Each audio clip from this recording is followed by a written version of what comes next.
Hello everyone, hope you're all doing well, welcome back.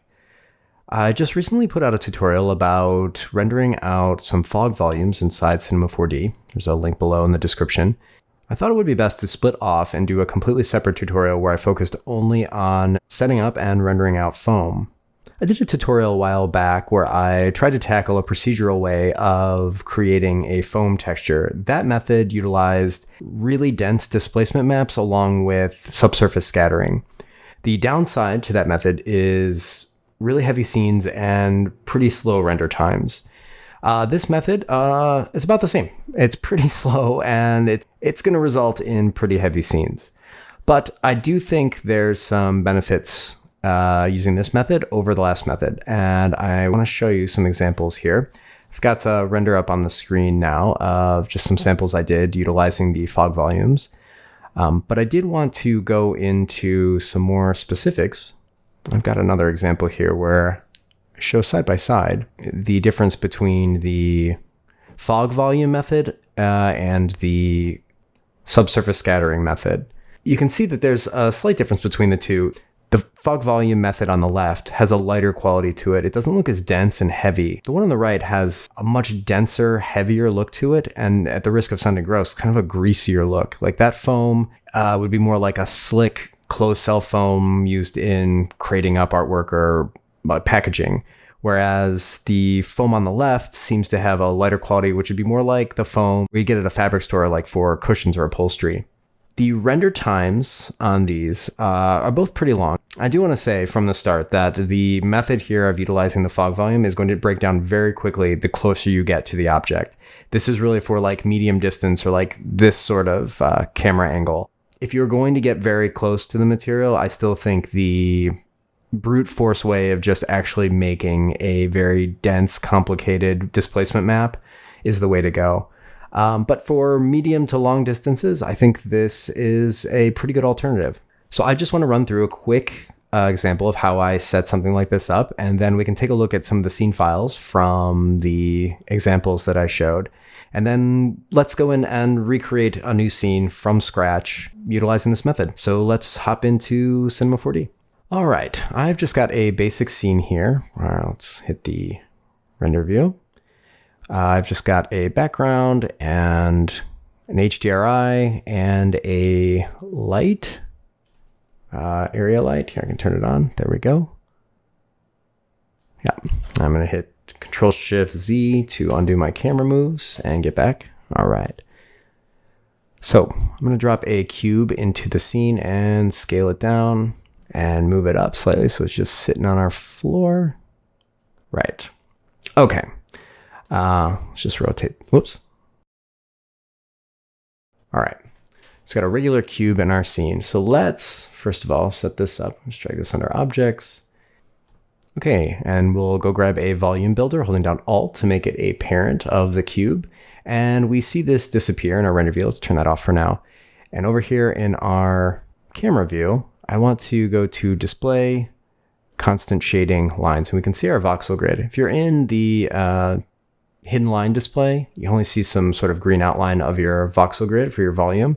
So if you're wondering where your cube went, try changing the display. Constant shading will show that. Under our volume builder, we're going to take the voxel size down immediately. We'll go start at 1. We'll say my scene is pretty small. Standard cube is pretty big. So my scene is a little bit smaller. So our voxel size is at 1 right now. And let's go down and to our Redshift materials and go to a volume material. And we will drag that onto our, let's drag that onto our volume builder. All right. We can hit play here in our render view and we see that nothing happened. We need to go into our Redshift volume material, and under the volume, there's channel. We want to use the drop-down menu and go to Volume Builders, Volume Builder. Now we've got something, but it still looks a little weird. We need to grab both of our lights. We're going to go over to Volume and set our contribution scale to 1. And before I forget, we need to change our volume type from signed distance field over to fog. There's a slight fall off on the edge, and that is controlled by the voxel fall off here. If we set this to like, I don't know, 11, we can see this gets much blurry, and we can control this sort of density of our volume with this voxel fall off. But for right now, I want to leave this right at 1. If you're getting some artifacts in your volume, try adding in a fog curve over the top, and that is just a simple curve from 0 to 1. That shouldn't change anything. It seems to be kind of buggy sometimes. You can get some artifacts or almost like a see-through volume, and I found that just adding in a fog curve over top fixes that. Sometimes you have to select one of these before it takes effect, but if you're getting some weirdness, try that.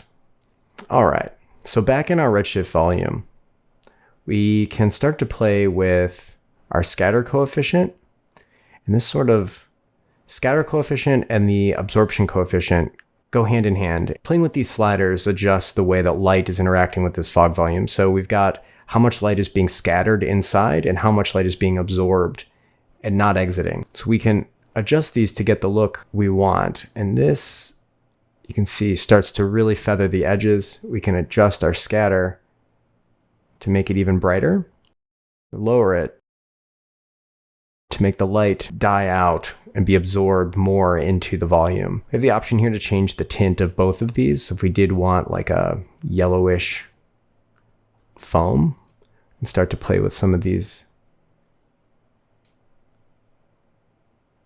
Start to get, it's really saturated, so adjust that.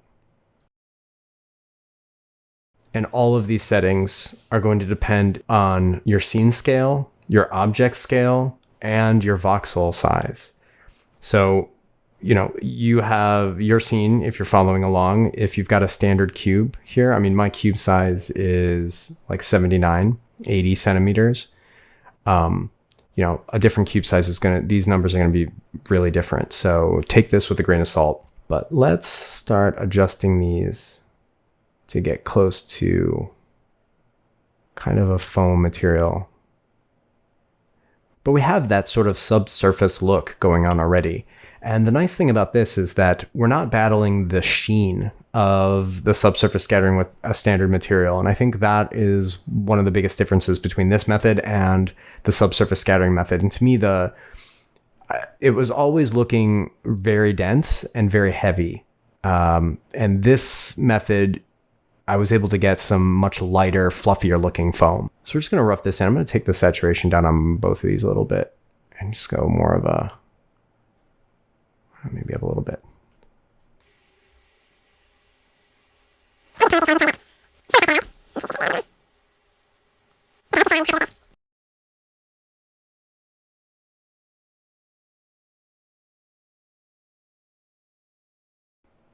So I'm just playing with these settings until I get some effect that I like. Increase this a little bit more. Okay, let's just say I'm happy with this. Let's go back into our volume builder, and right above our cube, let's add a fog multiply. Now right now, this is multiplying by 1, so we won't see any change. But if we multiply this by 0, the whole thing gets multiplied by 0 and we lose everything. But let's go into our fields and limit where this is multiplied by 0 by using a shader field. So right now we go under our shader field and we will select a noise. And we take a look, we can go into our noise, we can see what's happening here. The shader. Let's up the contrast. We can see this is either on or off. So our black and white are hiding and revealing our voxel grid inside of our cube. But I want this to be very, very tiny. And what I'm trying to do here is replicate this sort of foamy texture. And I'm just going to bring this down to 1%. So it's going to be very, very small. And you can see here, this is really, we're at the limit of our voxel size. If I go back up into the volume builder and decrease this to 0.5 centimeters, we should see a change here where this gets to be much finer.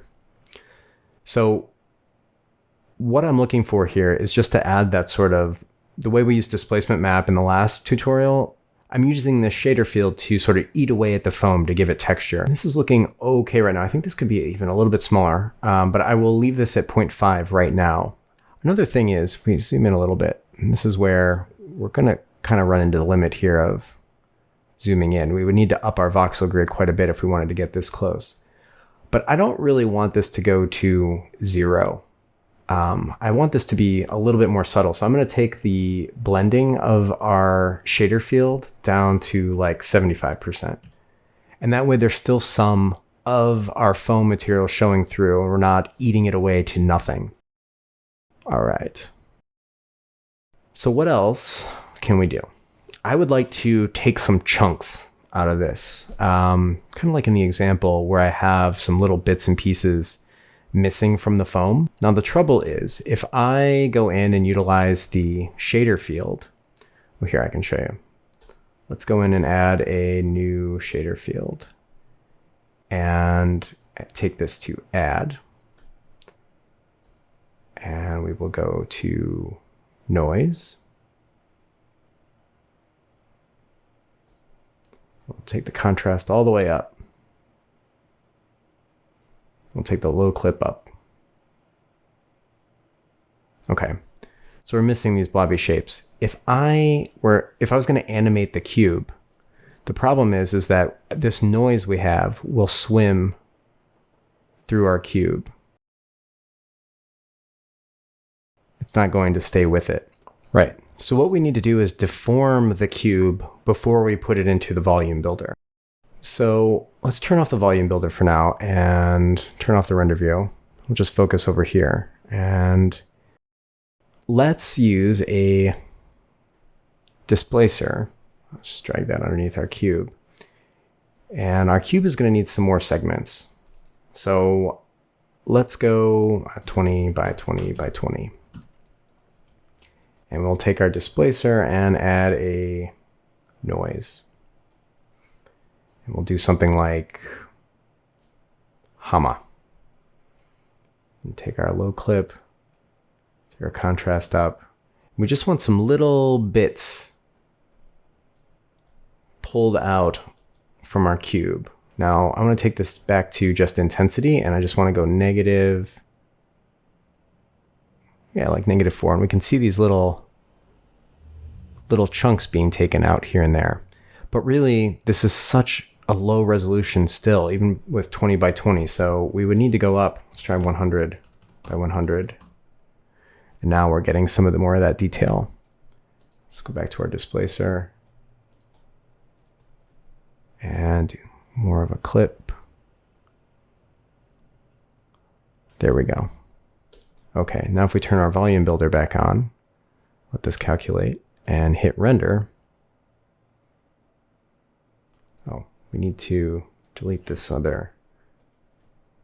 We're going to delete this shader field because we don't want it.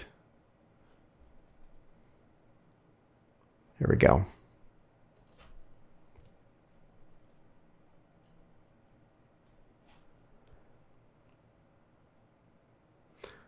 All right, so I'm kind of noticing that this is still a little bit too soft. So we need to go back into our volume and adjust these and increase these so there's less of a fall off on the edges. So we need more absorption. So I'm gonna kind of go overboard. And then more scatter. We can start to bring this back a little bit. Just want to creep in on the edges slightly. Maybe that was too much. So now both of these numbers are much higher. You can see this has a much denser look to it. Whereas before, let's go back. We were at 0.29 and 0.5. It's still got that cloud-like look to it.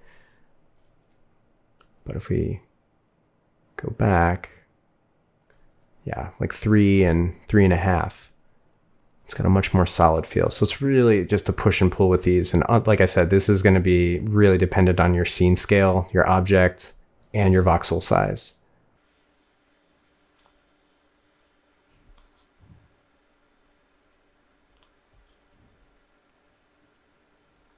Okay, so that's looking pretty rough. So Let's let that render for a little bit. if this was going to be a final render, what I would do is come in and make this even lower. Okay, so that's looking pretty rough. So if this was going to be a final render, what I would do is come in and make this even lower. Let's do 3.5. I really want to minimize these small little pock marks that are in this area here. And to me, that's looking better. So that smaller voxel size is looking better. Another aspect of the examples that I had were the sort of glints, the little shiny aspects. So with the displacement method, we turned off the displacement effects bump map in order to sort of smooth out the surface to get this sort of glossy sheen on the bumpy surface. And that's not really possible with this, with the fog volume. We don't get the shininess off of the surface.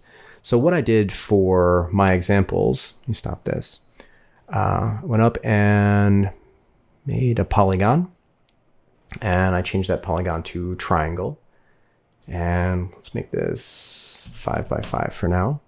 And hold down Alt and put it into a cloner and set the cloner mode to object. And the object is going to be our cube. And you can see here, let's turn off the volume builder for a moment. Let's take the count up to 5,000 and set our instance mode to multi-instance. Now you can see up here, we've got these small little polygons scattered all along the surface. So with our cloner selected, let's go over to a random effector. And under parameter, we're going to take off position, but use rotation. And we'll use 360 on all of them. And we can see over here, all of these little polygons in every different direction, all on the surface. So now with that done, let's go back and make this polygon very tiny. Let's do like 0.5 for now. It might need to go smaller. And let's go down and make a new material, just a regular Redshift material. And under the base properties, let's set it to, let's do silver. But I want to take this from Fresnel type, color edge tint, just to IOR. And I just want to have a little bit more control over this. Let's do something like 4, an IOR of 4. And we can take the color and make it kind of similar to our foam color.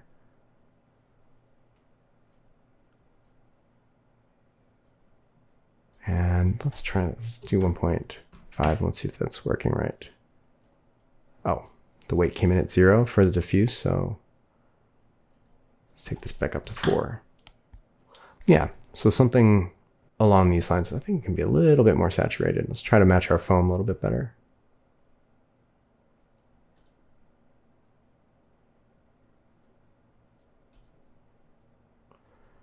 Okay, we'll apply that material to our polygon and do a new render. The effector going forward, I just want to add some of these.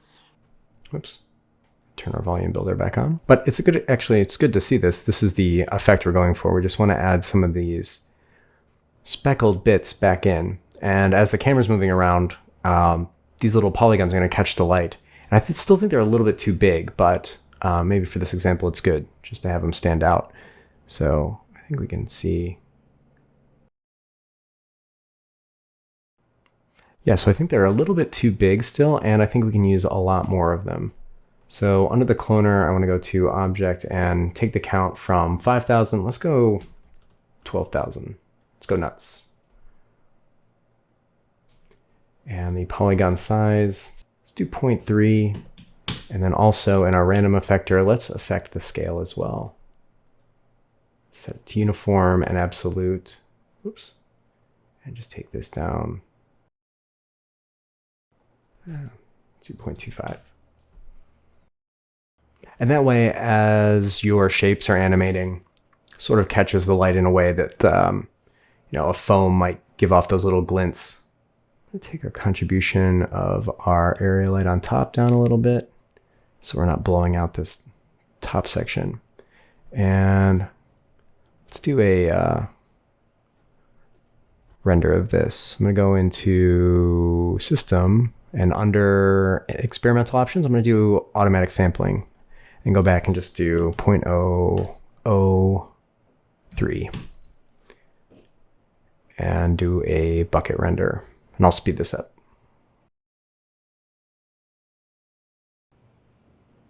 So looking at this, I think maybe the texture, the fine texture, the fine noise is a little bit too strong, and I think a little bit too big as well. So for a final render, what I would do is, well, let's do it. So let's maybe take the blending of the shader field down from 75, let's do 65. And let's do 0.25 voxel size. We're getting pretty dense. This may take a while to calculate. Let's see here. It's down here. It's not too bad. Do another render and see how it looks. All right. Yeah, minute 27 seconds. That to me is looking a little bit better. One thing I should point out.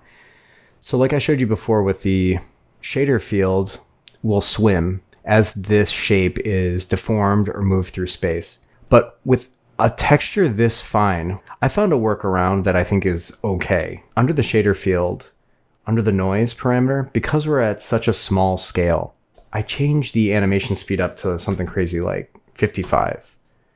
And in order to animate noise in the volumes, you need to go into the shader field. Under refresh, you have to click frame.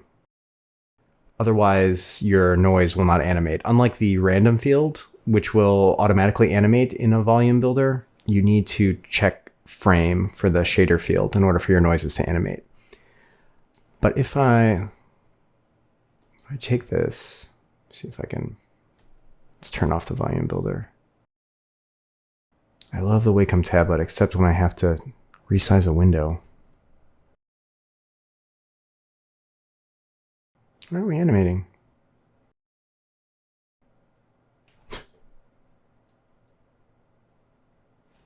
Oh, there we go. Okay.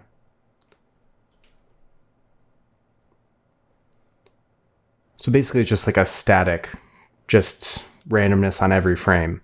So if you have something that's constantly moving, if you have an object that is just like hurling through space or like bouncing around, I feel like this method gets around that like a noise that looks like it's just sitting in space and your object is moving through it. I don't know. To me, I thought the effect worked because maybe your camera or whatever you were filming with couldn't resolve that fine of a texture. And so it just looked like static noise moving around. To me, I prefer that rather than having, I think if you look closely, if you don't animate the noise, you can kind of see it stay in world space and you can kind of notice your object moving through it. So this is really just a workaround, but it does add this sort of frenetic dancing to the volume. So maybe that's not so good in certain situations, or maybe that's going to be, a way to avoid that sort of static looking noise. But I did utilize that in order to break up the noise texture in the examples that I showed earlier. All right, let's turn these back on. The volume builder recalculate. That's probably it. I mean, that's really basically it. I mean, it's going to be messing with the material and, the volume material and getting these numbers dialed in to get the look you're after. We can try this without the examples I showed. There's no color to them, but I did feel like this was sort of a better way to get that like gray, dark foam look. Like packing foam that I kind of struggled with the subsurface scattering method. But yeah, that's the basic workflow. So what I'll do is open up some of the other scenes. Here, before I do, let me turn this off. It doesn't freak out on me. Here, so basically what I've got is, let's go into our objects, and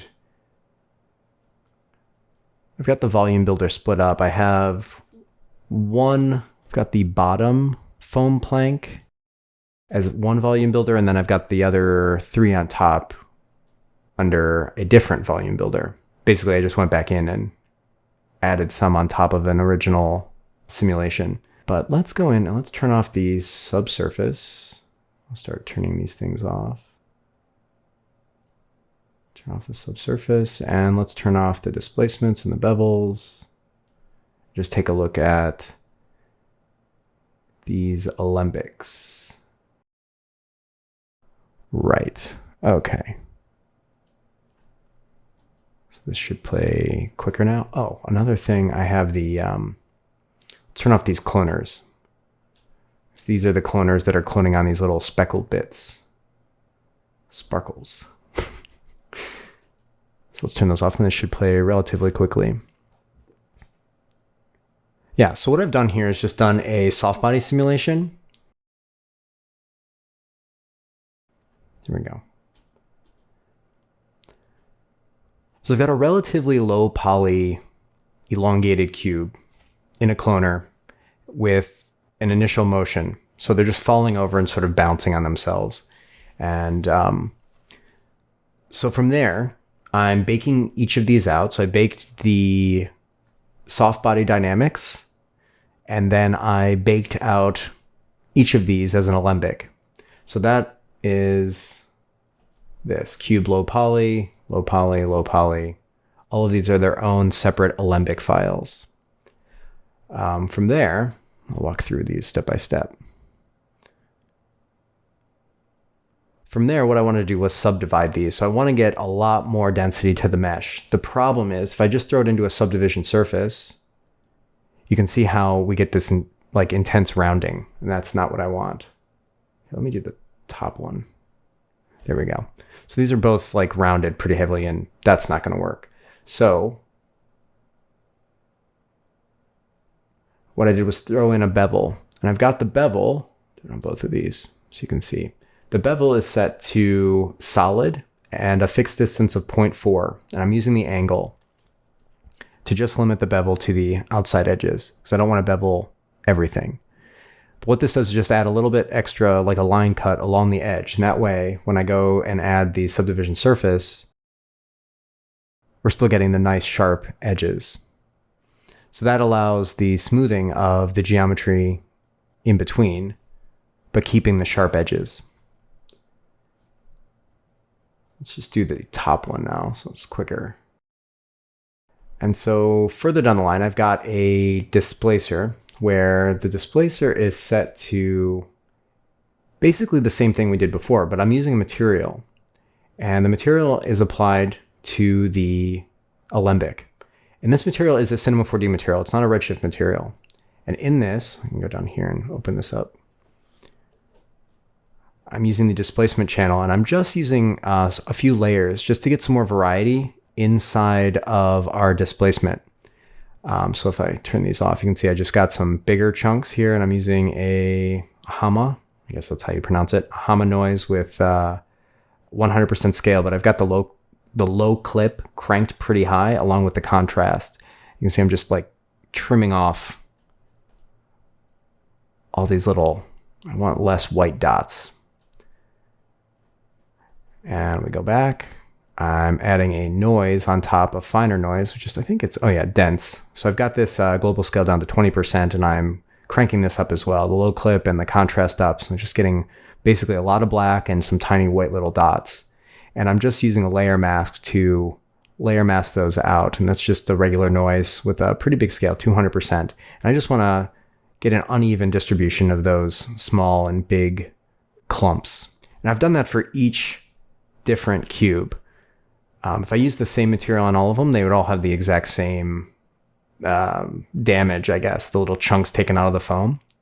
So I've just duplicated the material and changed the seed on these. So they're very similar, but the same setup.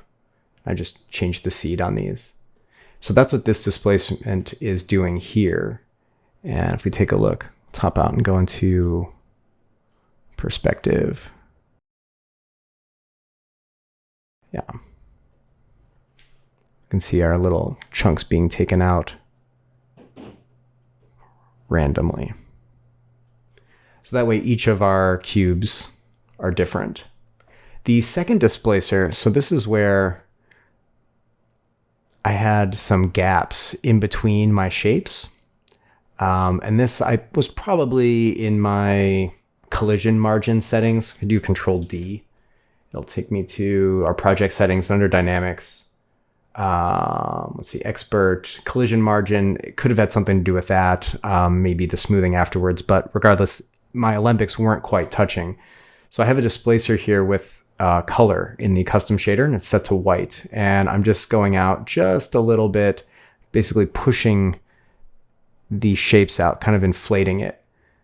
So you can see it's just very subtle, just making these shapes a little bit bigger. That way they intersect. I just want to get rid of the gap in between them. I did that to all of them.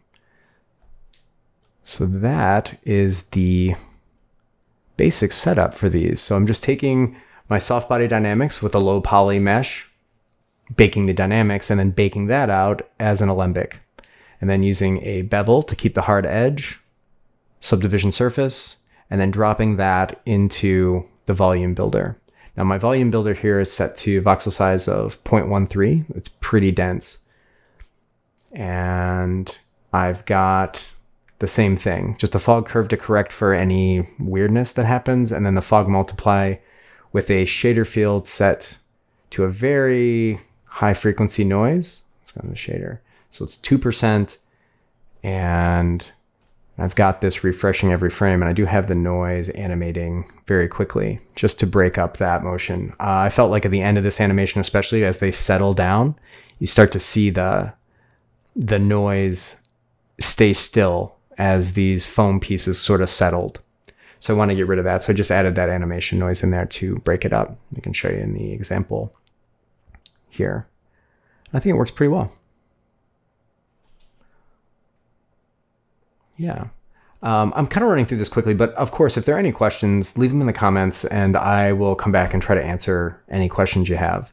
But I did want to go over to the other example, and it's basically the same thing, but what I've got here is the same setup, and I've done a dynamic simulation utilizing field force. If we take a look here, I've got these tubes here, these sort of PVC tubes in a cloner, and that has been baked, of course, with just rigid body dynamics. I've got these are the sparkles or speckles for each of the foam pieces. And I've got the plywood, and that also is a rigid body dynamic that's been baked. And I utilize field force with a radial, I believe it is. I don't know if I kept that since this is all baked. Yeah, field force. We can take a look here. I've got a spherical field, a radial field, and a random field. And I've just mixed these a little bit. So I've got a radial field that's sort of swirling these shapes around, a random field to add some turbulence in there, and a spherical field to sort of keep everything directed towards the center. I think I can play this relatively quickly. I'm going to turn off the middle subdivision surface. I can see here if we, yeah, it plays relatively quickly. So this is sort of radial field that's spinning these. And we just have the collision between the rigid bodies and the soft bodies on the cube. And I can turn off the bevels so you can see. Yeah, so these are the original shapes. So I had a pretty decent, I mean, the mesh isn't super low poly, but I wanted to get enough of these deformations around these tubes. So I wanted to have it, I wanted to have the spacing of the polygons roughly the size of these tubes, so we get some accurate deformations. Otherwise, if it's not as dense, the pressing of the foam made, I guess, kind of a bigger, I can show you here. So we have kind of a nice deformation around the tube here. If I had a lower poly mesh, this would start to deform from the closest polygon. So I was getting not a squishy of a foam look. It'd just be denser. And it's really the same thing. I'm cloning these triangle polygons onto the surface of each of these soft bodies. The displacer is utilizing these Cinema 4D materials. which is, actually, these are the wrong ones. I was trying to see if I can use a displacement to try to get that fine noise, but that didn't work. So yeah, it's under chunks and under color. So I've got the noise here, just giving some chunks taken out of the foam. And those materials are applied to the cube, and that's what the displacer is referencing in the channel. So color channel, and then the material I'm just dragging right from the cube, the baked Olympic cube, down into the material, and that's driving the displacement. So you can see, turn these on. Did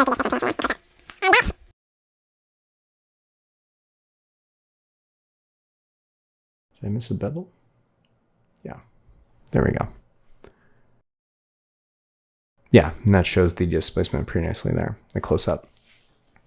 And that just runs right into the volume builder. I have that set pretty low. This one's set to 1.1, but it's the same thing. The subdivision surface is brought in. We're multiplying the shader field to get that fine texture. And then the fog curve is doing nothing. It is just there to get rid of any inconsistencies. Okay, let's do one real quick from scratch, just going over the whole thing. Let's do a new scene. All right, so I've got this as my default scene, but let's, actually, we've got it kind of set up. Let's go back to the other one. Okay, for now, let's turn off the volume builder, and we don't need the displacer as well. So this cube, let's bring it back down to, let's see, 3 by 3 by 3. And we will turn off, let's get this organized here. Let's turn off our cloner. We don't need the sparkles right now. Okay, so now we just have a cube. So what do we want to do? Let's drop this cube and then drop something heavy on top of it. So let's see. All right, so let's take this, move it up in the air, and we'll kind of turn it like this. Right click on the cube and do simulation tags, soft body. And under soft body,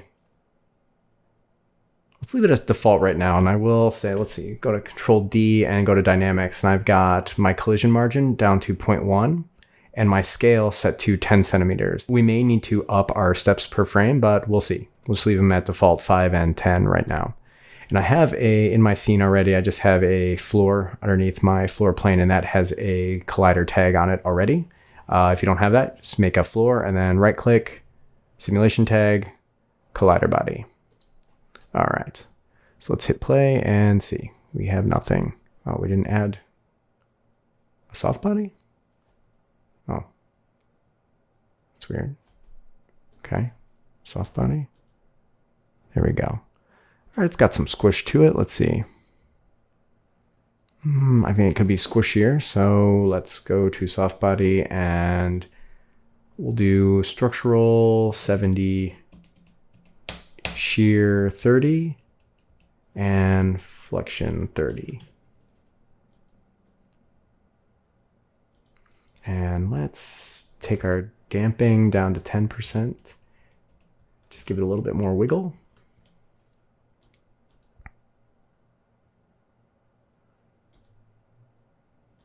Let's go even lower with our structural. Let's go 40.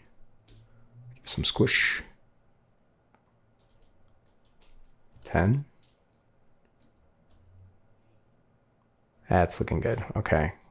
Let's raise it up a little bit more.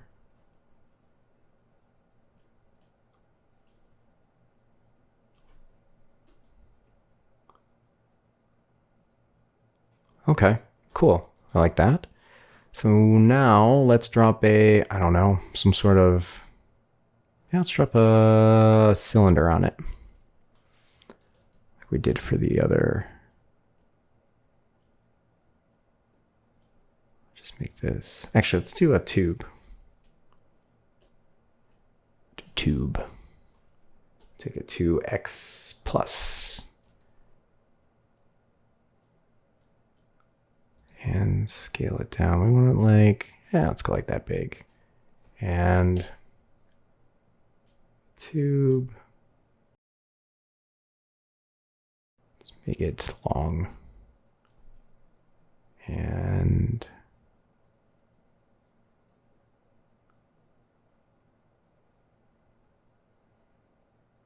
give it some more rotation segments.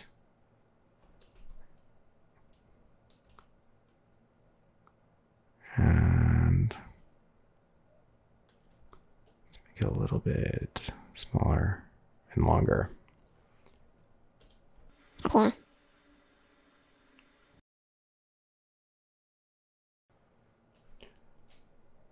Okay, we're gonna raise that up. Let's see, even higher. Let's go up here. Right click on it and go to simulation tags, rigid body. All right, let's see what we got.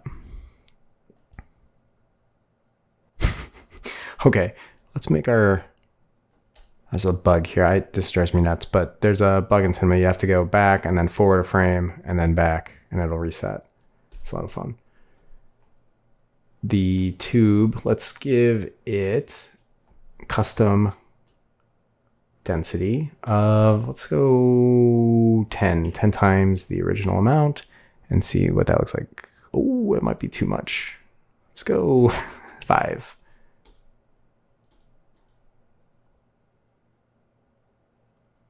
Not bad. Might be a little much still though. 3.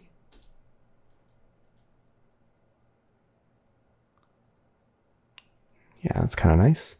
But so here's a good example of this. You can see how this is deforming around this tube. I think I want to increase our mesh density of our cube so that this deforms a little bit more around our tube. So I'm going to go back to frame 0 and take our cube and go maybe 6 by 6. Now this is going to affect our soft body, so we're going to need to up these numbers. Well, I'll show you. This is going to get a lot squishier. Yeah, so it's like flat. Okay. So I wonder now, just go back to default. Okay, and I think we'll probably have to, let's go stiffness of 2 and maybe 500. And we'll go back to 20.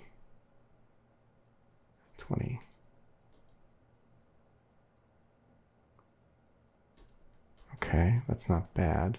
Let's do stiffness of 4. And let's go and up our steps per frame. I'm gonna go 10 and 20.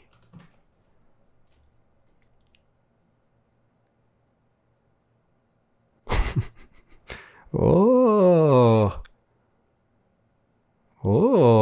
balance is on top. That's kind of nice.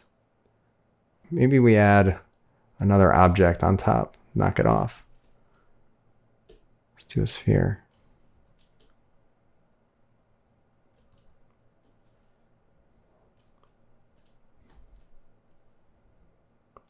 Way up there. We'll drag the sphere down here, and we'll just control drag the rigid body from our tube up to the sphere. And let's take the sphere mass. We'll leave it at 3, see what it does.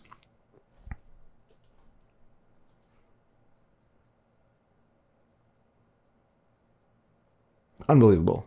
Stayed on there.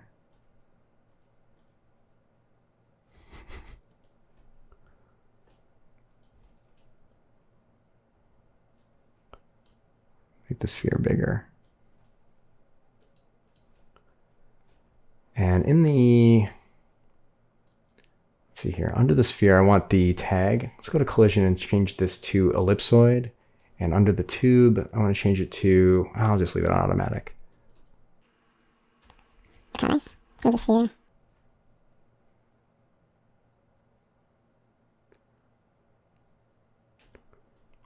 It's kind of nice. Let's move the sphere back. Okay. Okay, let's say we're happy with that. We want to do that. So let's bake all of these. See, we're happy with this. Let's go back and reset it. I'm just going to click on the cube dynamics tag, go to cache, and just do bake all. All right. Now for the cube, I don't think I need to do this. I don't think I need to bake it as an alembic, but I will show you that just to keep the workflow consistent. So what I did was just right click and, well, before I do that, let's save this. Okay. That way it's not going to yell at me when I go and bake this as alembic. I'm going to right click and do bake as alembic. I've got this cube here. Take it back up, and I want to take the displacer and take it on this alembic cube. And we can go to dynamics, take this off, hide this, turn it off, and under object, make it null. And just pull this in. Okay. So now, if we play this, everything should be exact. Okay. So now, if we play this, everything should be exactly the same. Looking good. Okay. But now in order to use the displacer on this, I need a much denser mesh. So let's go and add a subdivision surface. Whoops. Just hold Alt, subdivision surface, and we need to reset the PSR. So it brought it in as a child automatically, so we need to reset PSR underneath the volume builder. So we don't want this, although it seems to work just fine, but I want those sharp edges. So under the cube, I want to go to the deformers and add a bevel. Holding down Shift when I did that, added a bevel right underneath the cube, and I want to change this from chamfer to solid. And I think I can maybe... 1 is probably fine. Let's turn off subdivision surface. Yeah, 1 seems to be fine. That's good. And now with our subdivision surface, we still get the sharp edges. Turn the displacer on and let's check our noise. We want to make the displacer, I'm going to put it under the subdivision surface so that they're on the same level, because we don't want to displace the low poly cube. We want to displace the subdivided cube. So that when we go on our subdivision surface, we can up this and we get those nice chunks taken out. Okay.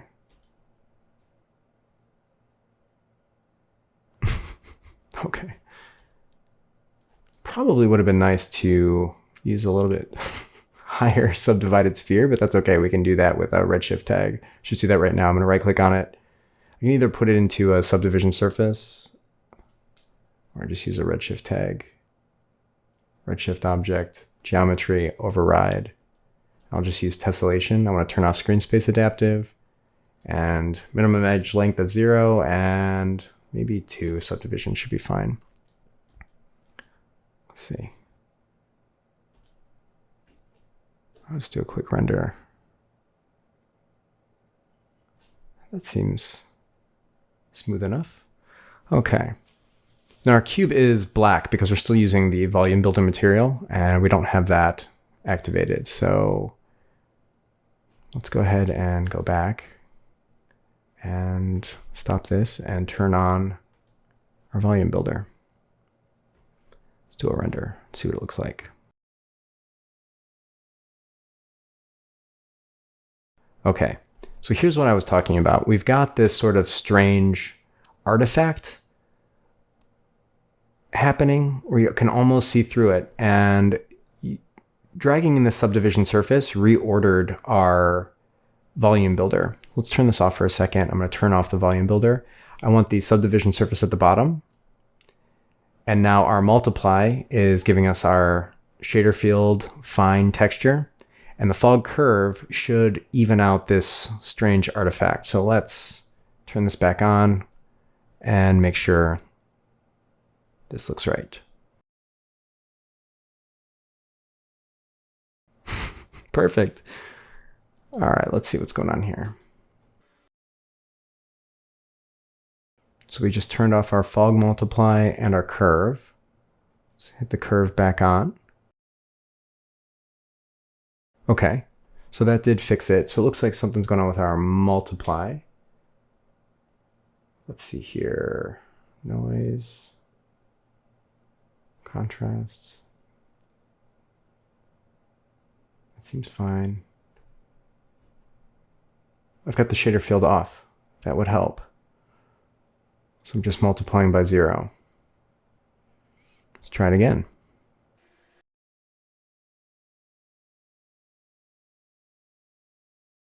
There we go. And let's turn our sparkles back on. All right, cool. I mean, that's pretty much it. That's the basics of setting this up. So what I can do now is I can run through some of the texturing I did and the other ones. I'll bring in the PVC texture. If anyone's interested in that, you can keep watching, and I'll texture this as a PVC pipe and throw a texture on the cylinder and then render it out and show the final result. Okay, I'm going to pull in, where are we at? Dynamic foams. I'm going to pull in the tubes texture and run through that here. So let me throw this on the tube and hit render. We'll see how well this works right out of the box. Yeah, not bad. Actually, our tube, let's do a little fillet. So what I'm doing here, I've got some fingerprints, and this is, here we can just take a look at this. Actually, there we go. It's like 4 maybe. So I'm just increasing the tiles along the length of this just to get this map a little bit less stretched out. Let's go back to our material. Yeah, there we go. So I've got some smudges, some scratches and smudges that I'm putting into a color layer. And this color layer, I've got the blend mode set to add. So you can see this sort of is adding these two together. So the lighter parts are coming through on the smudges, and then the scratches over top blending together. And that is running into a ramp where I'm just making that a little bit brighter. I want to crush that down because I want this not to be as shiny. This is going into the reflection roughness channel. So that's giving that sort of mottled, uneven look in the highlights. Wanted to make this look a little bit worn. The PVC text is just a texture that I made. Actually, let me see if I can just open that up. So this is just a PNG with transparency, and I've just used a font, sort of dot matrix type face. Just type some random things in there, and that is on a transparent background. So I've got that running into a color splitter, and the color splitter is taking the alpha, and that's going into, just the alpha of this texture is going into a color layer. The base color I have as just white, and then layer 1, I've used this pink color, and I'm using this alpha as the layer 1 mask, and that is running into the diffuse color. So we've got the white as the base color on the color layer, and then the pink color being masked by the alpha channel. And that is pretty much it for that. And let's make a, I don't know. Let's do another quick material for our sphere.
All right, so I'll set this up to render and I'll be right back so we can take a look at it. All right, let's take a look at this render. And not too good. So what we've got here is the displacement map sort of swimming around inside the cube. But if you notice, the start pattern and the end pattern, pretty much the same. So it's not like the cube is falling through the noise like you'd normally expect. What I think is happening is that this cube is being displaced by a displacement noise set to texture. So the noise is sort of traveling with this cube, but I don't believe that the noise is able to deform with the cube. So we were still getting the sort of popping in and out of existence of these little holes because the cube is twisting and bending in space. The overall position of the noise is maintained, but as this sort of jiggles and shifts, we see the noise come in and out of existence. So what we need to do is change this in our displacer, the noise from texture to 2D. And I should have done this before, but I'm going to turn off the volume builder so we can see what's going on. Okay, so we have our noise set to 2D, and if I make this bigger, you can see what's happening here is that our UVs on the cube are all the same for each face. So we're getting the same noise pattern on each of the faces. But let's test it out. Let's hit play and see if our noise is a little bit more stable. And yeah, looks like it's much better. So these deformations will be carried over into the volume builder. So you can see they are much better. If I change this back to texture space and take the scale down, you can see this happening. Yeah, you can see these sort of pop in and out. But as it settles, it gets back to its normal state. So let's change this to 2D texture and make this a little bit bigger. But I want to go and edit the UVs of the cube so we don't have the same look on each of the cube's faces. So I'm going to click on this cube alembic and hit C to, I guess, make it editable. So now it gives us an option to edit these UVs. I'm going to BP UV edit. Now I am on version R23, so the UV edit tool looks a little bit different. And they've really upgraded this. So what I want to do is make sure my cube is selected. You can see all of the faces of the cube are all taking up the entire UV space. So if there's a little speck of noise here, it's going to be here, here, here on each of the faces. So we want to go to set projection to cubic, okay, and then go down to UV packing, geometric, and hit apply. And this is good enough for me. That's fine. Each of these faces now takes up its own space. So I'm going to get out of UV edit. It's definitely not my area of expertise, and go back to my normal layout. And now I can play with the scale of the displacement and get something kind of roughed up. Kind of would be nice to get something maybe on the edge. Yeah, maybe. Yeah, let's try this one. Yeah, okay. So now, let's take another look here. Let's just play it. Yeah, it's much more stable. You can see these stay right where they're supposed to be. Cool. All right, and another thing, I want to pull up the animation again. Take a look at this. I'm not sure if this is going to come through in the screen capture, but you can kind of see some faint little lines through this volume. I'll let it play. Not sure if you can see that.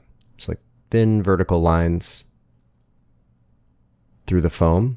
That is because the volume builder has an option to override the grid matrix. And right now, this cube, go along here, is sitting at almost like a 45-degree angle from the world coordinates. So that's where the voxels are set up. It's set up to go along the X and Z. And we're seeing the sort of stepping effect. Even though our voxel size is pretty low, 0.2, we still see these. So what we can do is take our cube and drop that into override grid matrix. And what that'll do is now shift the voxels to be aligned along the cube. So that should solve that problem. So what I'm going to do is head back to 0 and turn on the volume builder. Let that calculate and do another render. And I will be back. Okay, yeah, much better. We see now that the displacement is staying where it should. And yeah, it looks pretty good.